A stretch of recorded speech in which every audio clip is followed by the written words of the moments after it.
ஆன்சரே கேட்க மாட்டீங்க. நான் சொன்ன ஆன்சர் சொல்ல சொல்லுங்க. நாங்க மானிட்டரிங் பண்ணிட்டு இருக்கோம். கண்டிப்பா தொழில்துறையினருடைய கோரிக்கையும் பரிசீலனை பண்ணுவோம். அதற்கான நிவர்த்திகள் சில இடத்துல கொடுத்திருக்கோம். ஆனா டெக்ஸ்டைல பொறுத்த வரைக்கும் இட் இஸ் வெரி டைனமிக்.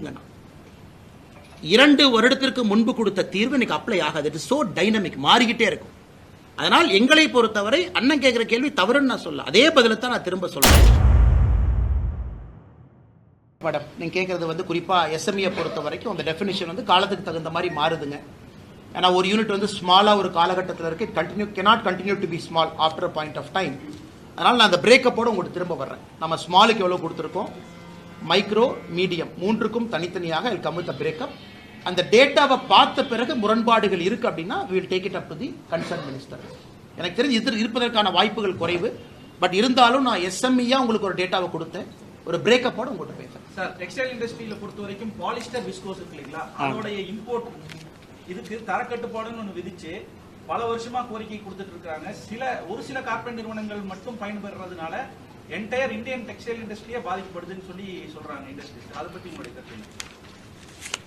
அண்ணா, இதே கேள்வியை 4 மாசம் முன்னாடி பிரஸ் மீட்ல நீங்க கேட்டீங்க. இதே அண்ணன் நீங்க தான் கேட்டீங்க. இதே கேள்விக்கு 4 மாசம் முன்னாடி பதில் சொன்னேன். நல்ல கேள்விதான். பாராட்டித்தானே பதில் சொல்றேன். நீ கேட்ட தப்புன்னு சொல்றேன்னா அதனால அன்னைக்கு சொன்ன இல்ல நீங்க அந்த ஆன்சர் ஒரு நிமிஷம் நான் சொன்ன ஆன்சர் அவர் சொல்லுங்க. ஆன்சரே கேட்க மாட்டீங்க. நான் சொன்ன ஆன்சர் சொல்ல சொல்லுங்க. நான் அன்னைக்கு சொன்ன ஆன்சர் சொல்ல சொல்லுங்க. பிரஸ் மீட்ல நீங்க கேட்ட கேள்விய பிசிறு மாறாம நான் கேள்வியை திரும்ப சொல்றேன். நான் சொன்ன பதில நீங்க சொல்லுங்க. நாங்க மானிட்டரிங் பண்ணிட்டு இருக்கோம். கண்டிப்பா தொழில்துறையினருடைய கோரிக்கையும் பரிசீலனை பண்ணுவோம். இங்க இருக்கக்கூடிய கோயம்புத்தூர்ல இருக்கக்கூடிய விஸ்கோஸ் நிறுவனத்திற்கு, இங்க இருக்கக்கூடிய நிறுவனம், நீங்க கோயம்புத்தூர் விஸ்கோஸ் நிறுவனம் குறிப்பா ஆர்டிபிஷியல் ஃபைபர்ஸ் எனக்கு இந்தோனேஷியா போன்ற நாடுகள் முக்கியத்துவம் கொடுக்கறாங்க. நார்த் இந்தியாவில் 2 கம்பெனி டாமினேட் பண்றாங்க.